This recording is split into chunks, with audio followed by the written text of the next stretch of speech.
Welcome to Booked, the bookstore education podcast brought to you by the American Booksellers Association. In this episode, we're featuring the Indies Introduced session that was presented at Children's Institute 2024 in New Orleans.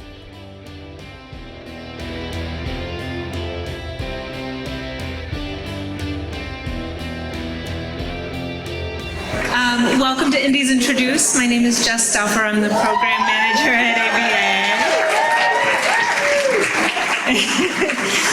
So Indies Introduced was developed with the goal of discovering new voices and building relationships between indie bookstores and debut authors. This program is now in its 12th year, and it's one of my favorite things that I do at ABA. So the booksellers here on stage have spent 4 months reading and discussing submissions to come up with a group of new voices and stories that they're very excited to share with everyone here. There are flyers on the table. Those are also available for download in the Ci2024 app, as well as on bookweb.org.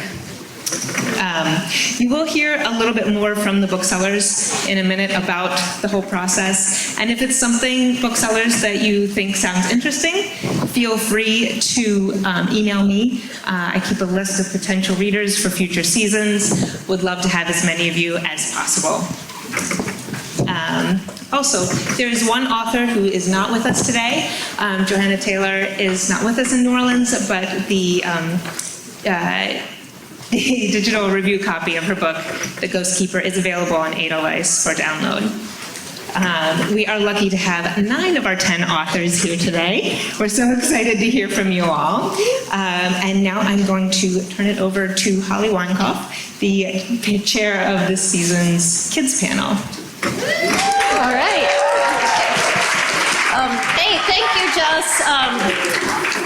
So I'm Holly Weinkauf. I'm the owner of Red Balloon Bookshop in St. Paul, Minnesota. This year, we are celebrating 40 years of connecting kids with great books and the authors who create those books. So this is one more way we are doing this. I just want to say that this Indies Introduced program is one of the things that ABA does for us that I think is fantastic. So I encourage you all, once you hear about all these authors' wonderful books, that you bring them into your stores, and then that you also make sure you're on Edelweiss, that you're reporting to BookScan so that people know the impact we're having. And if you're unsure about how to do that, talk to anybody at ABA, or there's a BookScan and Edelweiss table out there as well. Okay, so let's see. When Jess first reached out to ask if I would do this panel, I hesitated because, as I'm sure many of you can relate to, I'm busy. And I just didn't know where I would make time to read all the books. But I also knew that it would get me to read a wide range of books. And it did. And so now I have all these books that I love that I otherwise wouldn't have known about. The other thing about this process that I really enjoyed was now we're here with all the authors, so we've been able to connect with them and share in their excitement for being a debut Indies Introduced author. So I encourage you all to do this if you get the opportunity. I also really enjoyed meeting the other booksellers who are up here with me. And all the thoughtful book conversations we had. So I want to turn it over to them so they can introduce themselves. I guess I'll go first. My name is Donna Liu. I'm a bookseller at Kepler's Books in Menlo Park, California.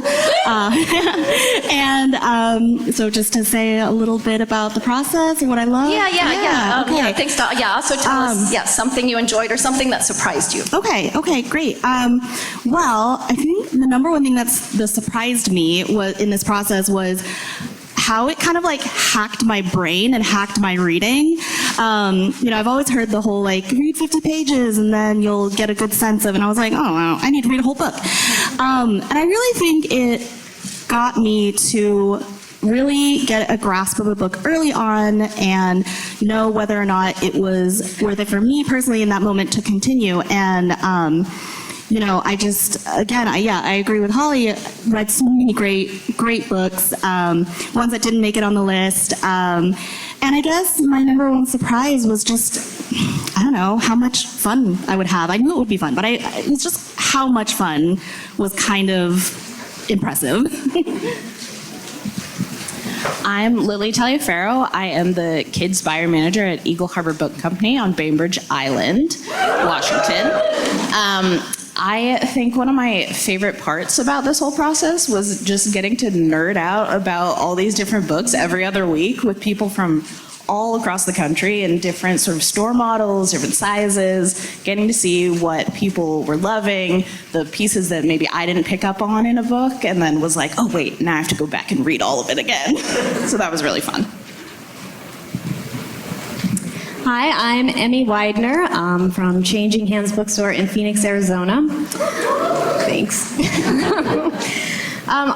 I was just thinking about the whole process. I've been a bookseller for over 10 years now, and reading is our job, and it becomes kind of a job, and I think you can get in a reading rut almost of sorts where you kind of gravitate towards the same books that are similar to your favorite authors. You read the little blurbs that the reps put out and you think, oh, that sounds like something else I've read. So the thing I liked most about this whole process was being assigned books out of my comfort zone helped me kind of rediscover just reading for pleasure, because the magic of that discovery is in the unexpected and not being in control. So I love just being handed the big pile of books and being told, give all of these a chance, and yeah, they're not all books I would have picked myself, and I couldn't have been more delighted by that. And I'm Sally Sue Levine, and I'm the owner of the Storybook Shop in Bluffton, South Carolina. Thanks, everybody. I will echo what they all said. I got to read outside of my comfort zone and discovered books that I never would have picked up on my own, that I loved, and that now I want to champion. And I'm grateful for that. I'm grateful for this group of wonderful people that I now call friends. And the other thing I would say is, if you get the chance, it looks and it feels like it takes a lot of time, but it's worth the journey. It is amazing, and you will discover so much magic in it. All right, thank you. Thanks for sharing a bit about that. Okay, so now just so you know, all the authors who are on stage, let's see, I'll go through our list here, and if you can just raise your hand, or actually, you know what, I think what we'll do is I'll go through here, and as I introduce you, if you could each tell us something about what you want this room of booksellers to most know about your book. That would be great. K.A. Cobell, with your book Looking for Smoke, why don't you start us off? Okay, I'll give the pitch. So Looking for Smoke is a young adult thriller that follows 4 teens on the Blackfeet Reservation as they're grappling with the murder of a classmate who they each had a fraught relationship with. And because each of them are the last to see her alive, they all become suspects. And if they want to clear their names, they're going to have to trust each other, even though one of them could be the murderer. And this novel also shines a light on the epidemic of missing and murdered Indigenous women, which is an issue that plagues both the U.S. and Canada. All right, awesome, thank you. And just so you know, in a minute, we're gonna hear a little bit about the books, and then we all have questions for them. So, Freddie Kölsch with now Conjurers. Why don't you tell us about your book? All right, so my book, the thing that the copy has been saying about it is that it's a queer the craft, which is not totally far off. It's about a coven of kids who can do real magic that actually works in a small town in Massachusetts in 1999. But if there's one thing I could tell you all right now that probably isn't going to be in any of the copy that you can read on a website, it's that in a lot of ways, this is a love letter to Bradbury's Something Wicked This Way Comes, if queer kids got to be more overtly in it. But instead of being about the end of childhood, it's about grief. All right, thank you. Let's next to you is Aimee Lim, and let's hear about the Spindle of Fate. Hi everyone. So The Spindle of Fate is a Chinese mythology-inspired middle grade adventure. It's about 12-year-old Evie Mei Huang, who has to rescue her mother from the 10 courts of Chinese hell. So it's got action, it's got some scares because it is set in hell, but it's got a lot of humor and heart.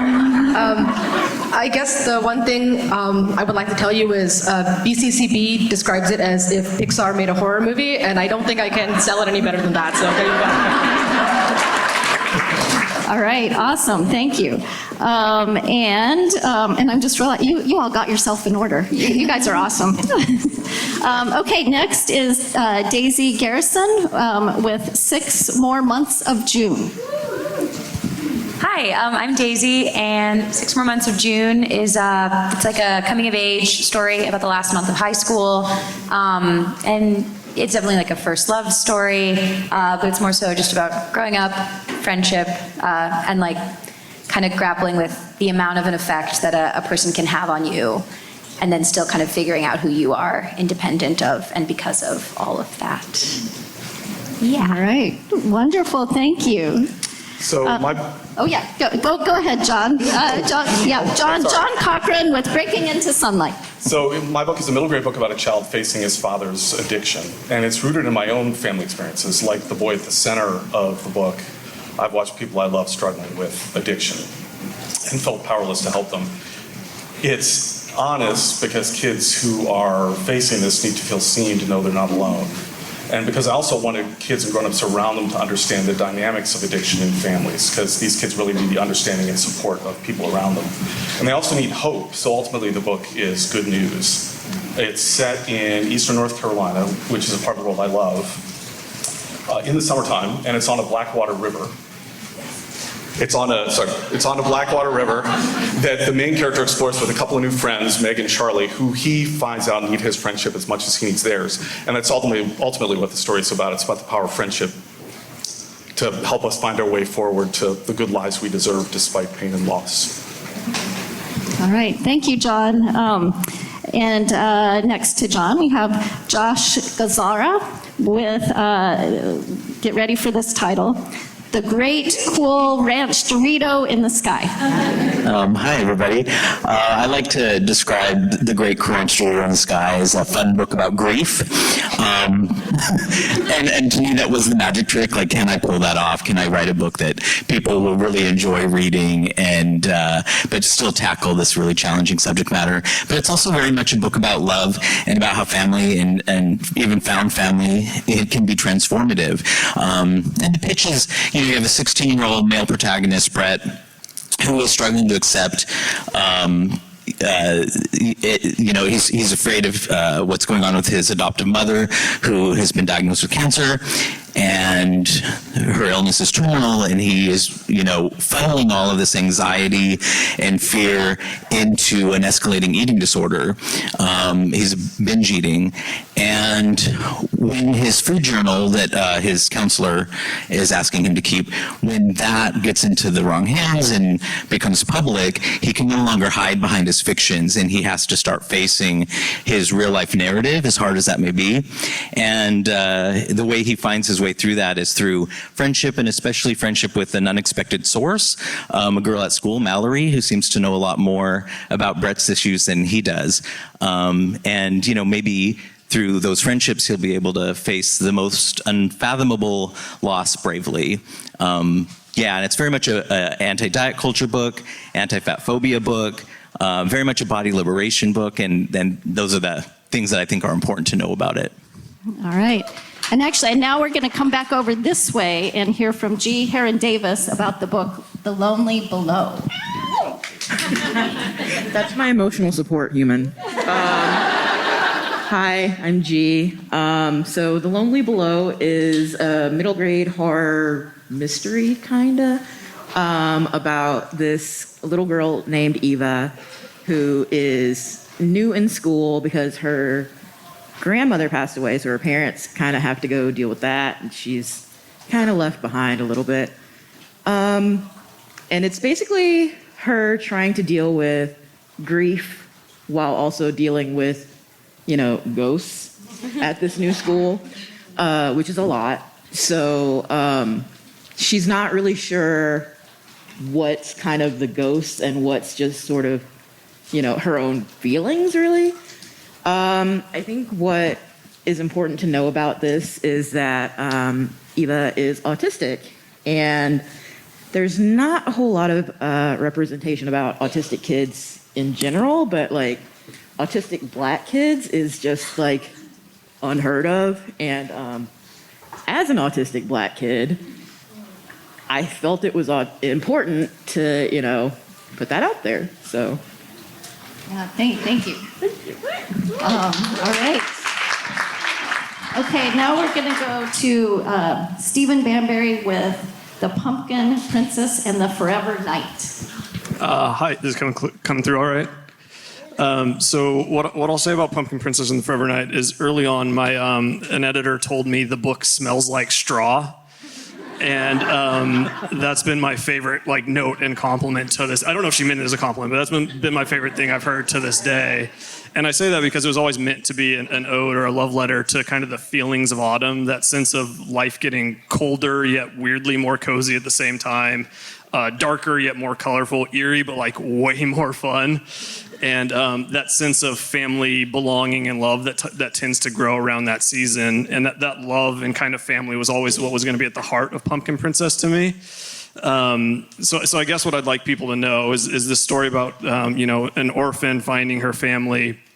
And that I hope the setting and talking scarecrows offers a fun world of escapism for readers. But more than anything, I hope kind of Eve, my protagonist's personal journey of finding her family and struggling with being adopted, potentially offers readers something a little deeper as well. All right, thank you. And Kalela Williams, we'll hear a little bit about your book, Tangleroot. Hi. So Tangleroot is the story of Noni Reed, who is 17 years old, on the cusp of adulthood, whatever that means. And she's really unhappy that she's moving from Boston to a home in Central Virginia with her perfect mom, who's a scholar and brilliant college president. And this is a home that her enslaved ancestor built, but she feels no connection to this. Instead, she gloms on to the grave of a white woman, a white girl, who's her same age, who's buried in the family cemetery on the property. And in discovering more about this girl, she discovers a trove of secrets that could upend everything that she knows. So Tangleroot is a story of hidden bloodlines, of kin and questions, of knotted legacies. And it asks what happens when you inherit your family's secrets. But it also speaks to some dialogue that we're having today. What do we do with monuments that no longer serve us? What are the real histories of Black communities that were destroyed and erased? And how do we respond to politicians and others who try to take books away from bookstores and libraries and who try to obscure our true histories? All right. And then again, one author is unable to be with us, so I just want to say just a little bit about The Ghost Keeper by Joanna Taylor. This is a graphic novel. The illustrations are incredible. And it's the story of a therapist who treats ghosts. And yeah, so a ghost therapist, a graphic novel. And this character is just so wonderful and hopeful, and the story is delightful. It's a story also about grief, but a lot about belonging and the power of connection and love. So all of these, what a great collection of books. So let's give them all a round of applause.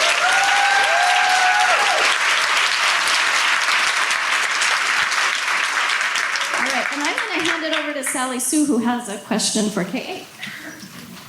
K.A., Looking for Smoke is such a moving novel. Was there one singular experience that set you to write the story?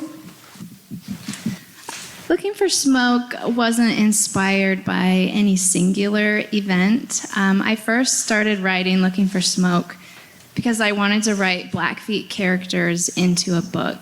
Because one, I never saw that growing up, and two, because I have so much pride in my Blackfeet culture, and I really wanted to show that. And so I think Looking for Smoke was inspired more from a lifetime of experiences and childhood memories and family teachings. And I tried to draw on all of that to make the characters and the setting feel really authentic. I wanted to honor my community and my culture by putting them on the page. And I also honored my family by using a lot of their names throughout the book. Like Looking for Smoke is actually my 5th great-grandfather's name. So it was really special to put so much of myself and my family into the book. Thank you. All right, and Donna, you have a question, I think, for Freddie. All right. Hi, Freddie. Hi. Okay, so the members of North Coven, you brought them to just, in my mind, like glorious Technicolor. And I would just love to hear your inspiration for the different characters. And yeah, tell us about them. Okay, thank you. So I think, like, broadly, I'm drawing from my own years, but for reasons that might not be totally what you think. Like, obviously, yes, we were gay, we were goth, we were kind of misfits, and they're all those things too.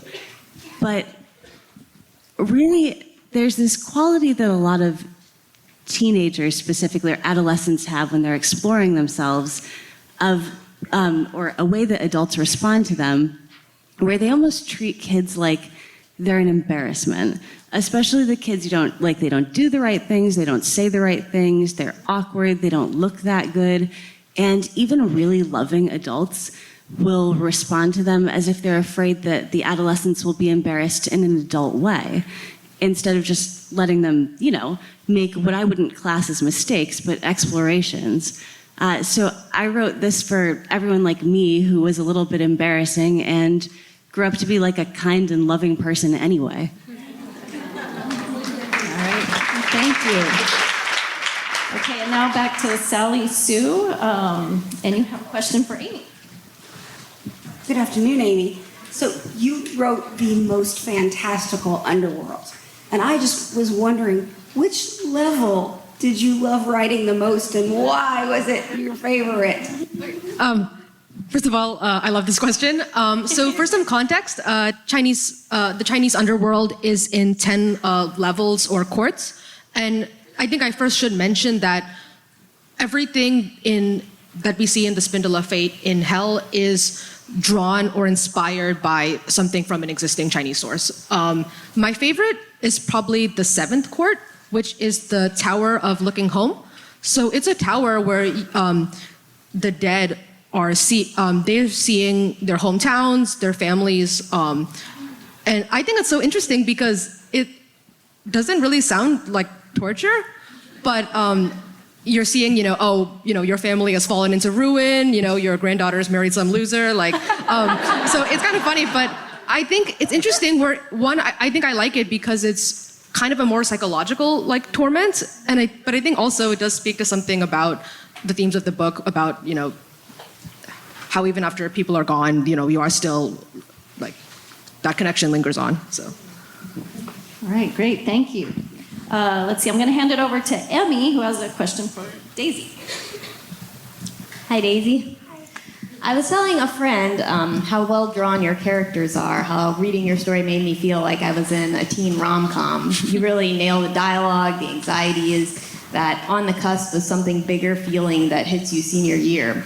How did you get into the headspace to write such wholly formed and vibrant characters? Thank you so much. I grew up 2 doors down from our public high school, and I was obsessed with high schoolers and teenagers. Since I was so little, I would run home from elementary school to watch the teenagers walking to lunch and walking home.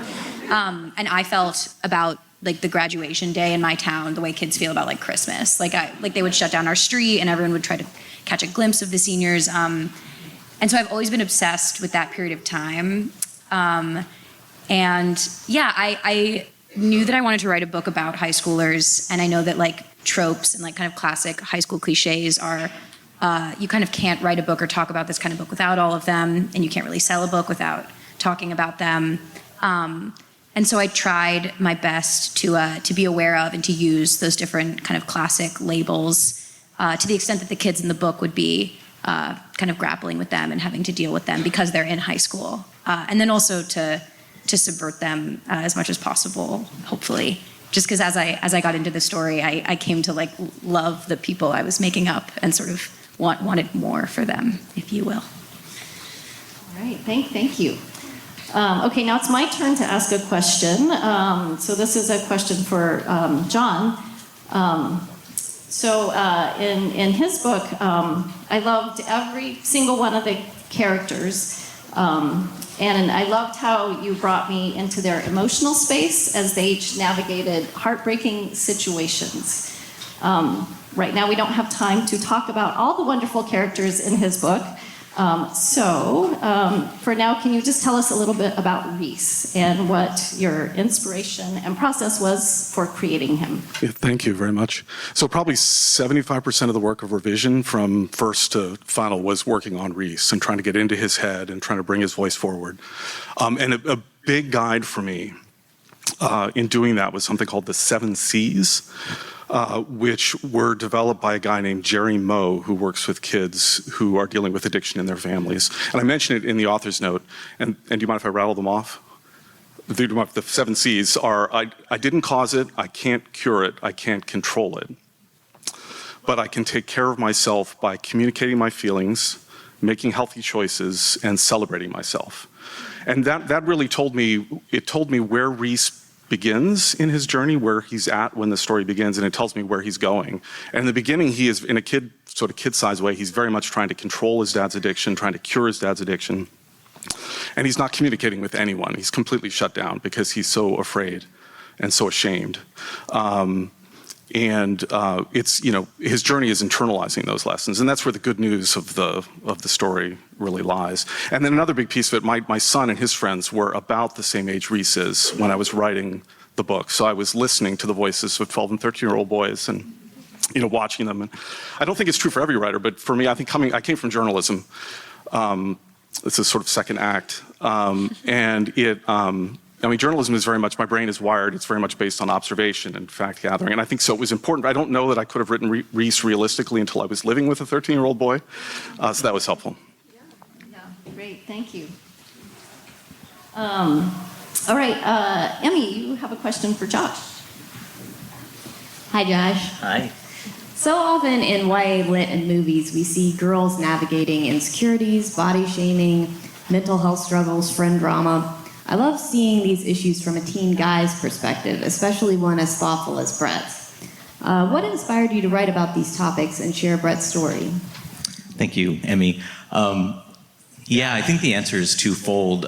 First of all, I, at the time when I wrote this book, was in treatment myself for disordered eating, and I had experienced that for about 20 years, and most of those years I didn't know that there was a problem.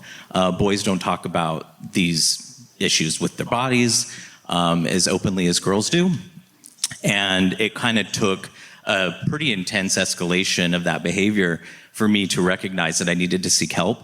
And I had this question in my head, like, what would have happened if some of these stigmas had been lifted, if I had been able to recognize what was going on when I was 15, 16 years old. So it started from this really personal place, but also a lot of my creative research is centered around men's issues and masculine performance. And I think one of the most violent and traumatic things that patriarchy does to boys is it polices them and conditions them into what one researcher calls a body psychotic condition, where there becomes this disconnect between the mind and the body and the spirit. And so often what happens with men is they're left then to rely almost primarily on their intellect and their ego to survive in the world and to get by. And that is not how women and femme people are socialized. They have these rich networks of friendships and so much love outside of romantic relationships. And I thought, what if I could, in my subtle ways, plant these sort of seeds that, in some ways would maybe give a reader permission, a boy, permission to be vulnerable with other boys, to be intimate with other boys, that doesn't have to be about sexuality. It's great if it is, but if it's not about that, that is important too. So I had this question in my head for a long time about, like, as a man, how do you be like an active feminist, not just someone who's supporting women? And yes, equality and equity, that's important. But how do you actually live that life? And as an artist, I'm a book artist and printmaker, and as a writer, I recognize, well, these are you need to address these things directly in your work and through your stories. Because as everyone in this room knows, positive social change, so often it begins in our stories. If we can kind of see what a better world looks like, even if it's just a few little steps in that direction, we can then see ourselves living those lives and be moving in that direction. And that's what I really wanted for boys.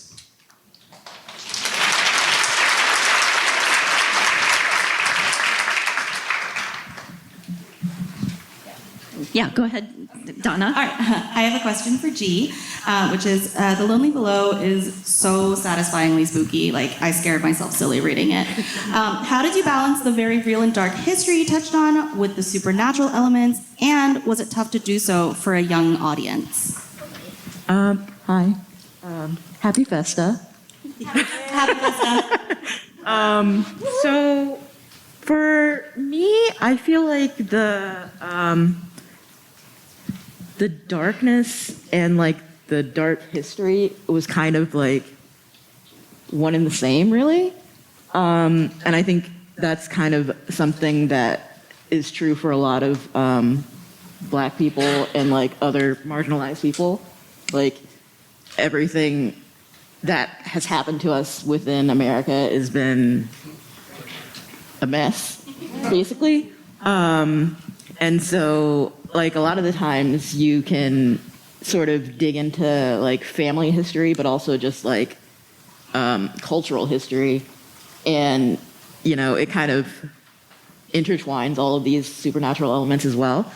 Like, for me, I grew up hearing that like the light over your oven is like a ghost light or like an ancestral light. So it kind of, it all kind of ties together. And I think writing that for a young audience wasn't too difficult for me, because usually I'm kind of thinking in that kind of realm anyway. Because a lot of the fears that Eva has and like a lot of the thought process that she has are things that I've gone through myself. And I wasn't diagnosed as a kid, so my autism journey is pretty recent. And so while writing Eva, it was like kind of like looking back at my own childhood and being like, oh, that's not something that most kids would think about. Like, she has a lot of fear around death and dying and things like that, and that's something that used to terrify me as a kid. And so I just really was able to drill down and think about all the stuff that used to scare me that still kind of does scare me, and work through it that way.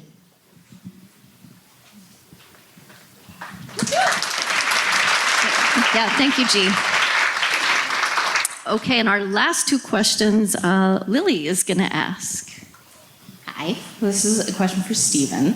The Pumpkin Princess and the Forever Knight reads like an ode to your classic fairy tale and folk tale. What was your inspiration for this cozy, spooky story and its eclectic cast of characters? Thanks. I'm glad you bring up folktales, because honestly, folktales was one of the big inspirations for the book.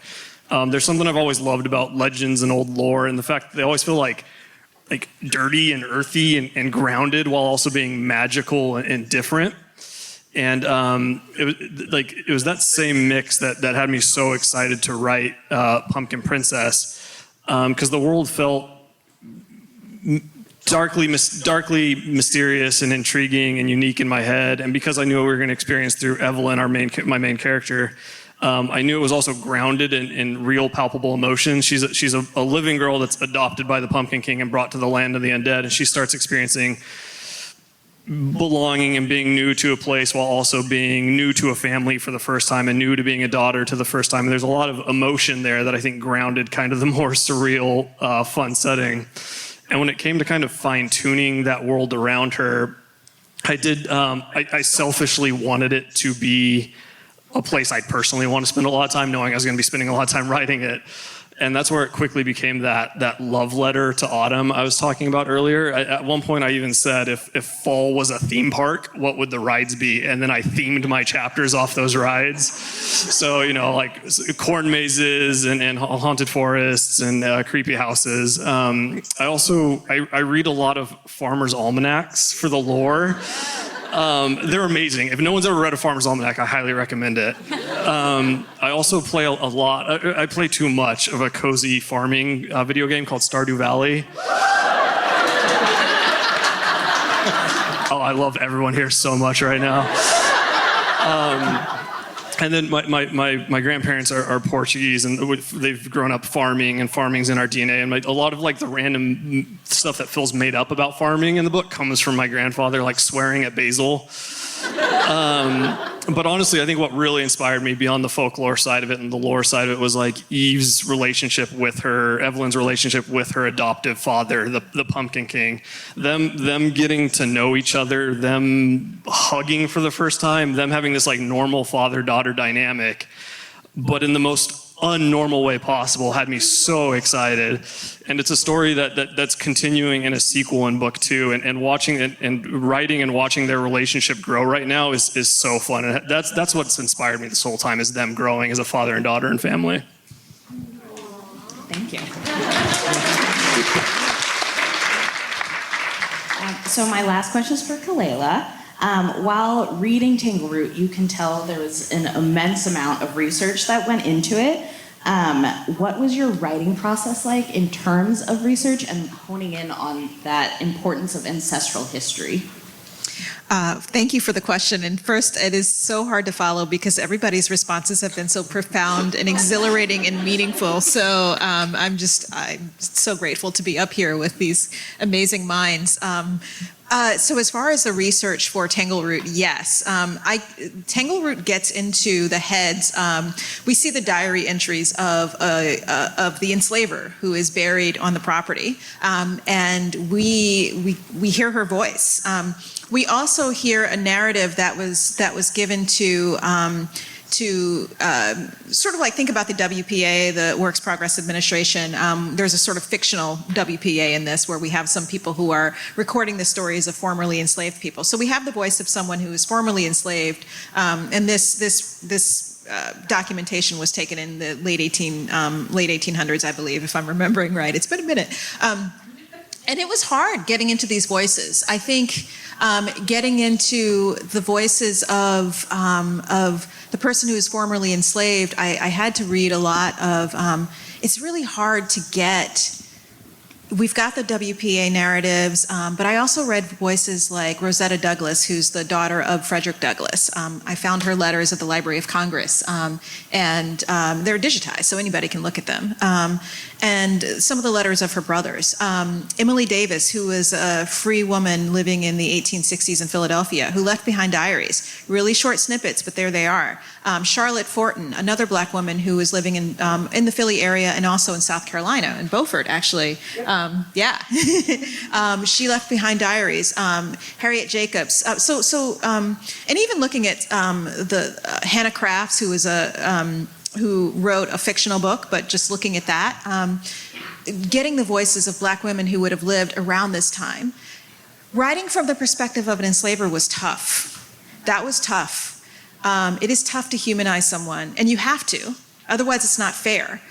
It is tough. And writing about her as a human being was really, really hard. So these are two specific aspects of history that really, for me, took the most research because they were the hardest to do faithfully. Now, obviously, there's some fictional liberties taken with this, but I really tried to capture the spirit of these individuals. And there's other elements of, we've got an ancestor who works on stage and finds out the dark side of being on stage in the early 1900s. And I had to discover a lot of that. So research has to be filmed through, it has to be filtered through what can we today gravitate towards, and what can we today learn from these voices? So I didn't necessarily interpret them, verbatim. Some I did, but most I didn't.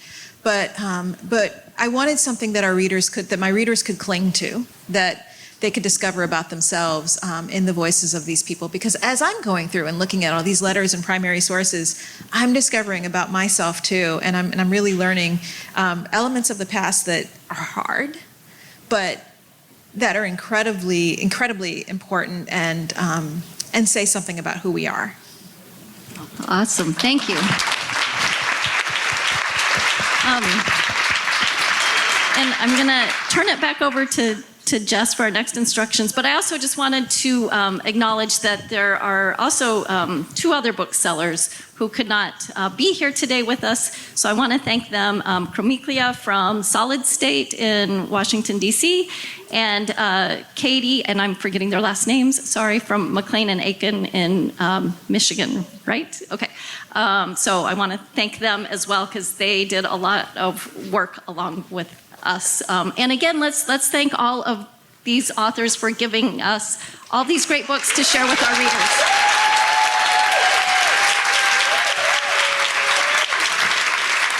Thank you.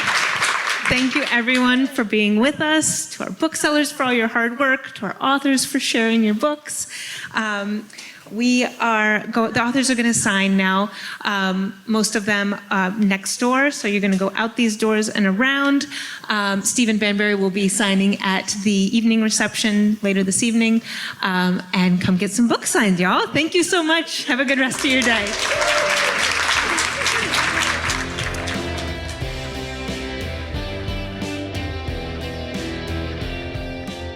Thank you for listening to Booked, the bookstore education podcast brought to you by the American Booksellers Association.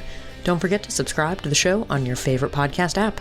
Additional educational resources can always be found on the ABA website at www.bookweb.org. Happy reading!